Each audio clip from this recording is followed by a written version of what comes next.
On va maintenant écouter le témoignage de Fatia Agoun, qui est vice-présidente du conseil départemental du Val-de-Marne, qui est en charge des questions de jeunesse, de vie associative, d'observatoire de l'égalité, de la lutte contre les discriminations, des droits humains et des droits des migrants. Alors oui, tout à fait. Le 10 mars dernier, le département a reçu le prix de la collectivité la mieux engagée sur la lutte contre les violences faites aux femmes. Et notamment, ce prix entérine l'engagement du Val-de-Marne dans le combat pour l'égalité femmes-hommes, notamment à travers la signature de la charte de la communication sans stéréotype de sexe, aussi le renforcement du dispositif téléphone grave danger, les actions de sensibilisation dans les collèges et le soutien notamment à la pratique du sport féminine. Donc voilà, et nous travaillons actuellement au développement d'un axe de travail autour de genre et espace public. Donc concernant l'Observatoire de l'égalité femmes-hommes qui existe depuis plus de maintenant presque 18 ans, puisqu'il a été créé en 2000. Donc c'est à la fois une instance, l'Observatoire, une instance politique, mais aussi un service qui travaille autour de l'égalité femmes-hommes, et donc qui est un service qui accompagne aussi les politiques publiques départementales en matière d'égalité femmes-hommes.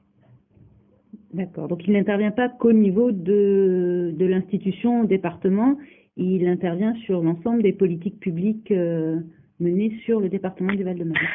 Tout à fait, oui, puisque en 2015, la nouvelle mandature, nous avons en tout cas un peu modifié l'organisation de l'Observatoire de l'égalité femmes-hommes, et notamment son instance, son comité de pilotage qui est maintenant à parité. Donc ce sont des élus, des conseillers départementaux qui siègent, donc à parité et avec pluralité politique. Donc son objectif est de mener des réflexions et poser des objectifs en matière d'égalité femmes-hommes au sein de la collectivité. D'accord. Donc j'imagine que les menaces qui pèsent sur le département, quand on sait comment les finances peuvent être réduites et le département peut être menacé avec les politiques actuelles du gouvernement, on imagine que du coup l'observatoire qui travaille sur ces questions de l'égalité peut être mis en cause? Tout à fait. On sait très bien, c'est pour ça que aussi le prix que nous avons reçu est aussi hautement symbolique.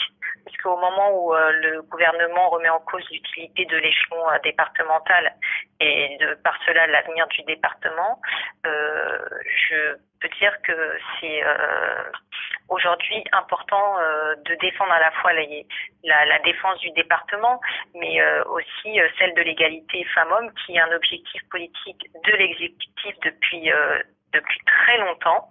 Et on sait très bien que les politiques publiques sont là pour réduire, voire éradiquer les inégalités entre les femmes et les hommes. Donc il me semble important aujourd'hui que le service public départemental, qui agit à travers son observatoire de l'égalité femmes-hommes sur des politiques publiques en matière d'égalité, notamment dans les collèges, mais aussi concernant les luttes contre les violences faites aux femmes, ce sont aussi nos services sociaux, ce sont aussi nos PMI, ce sont aussi les CPEF qui travaillent à accompagner les femmes victimes de violences. Les CPEF, ce sont les centres d'éducation, alors, oui, c'est les centres qu'on appelle planning familiaux, c'est ça, qui sont voilà, c'est ça, exactement, rattachés au PMI dans le département du Val-de-Marne. Oui, tout à fait. Voilà, d'accord, oui, qui sont quand même un accès important pour l'IVG, la contraception et toutes les politiques en faveur de la maternité et du choix des femmes à choisir leur grossesse ou non.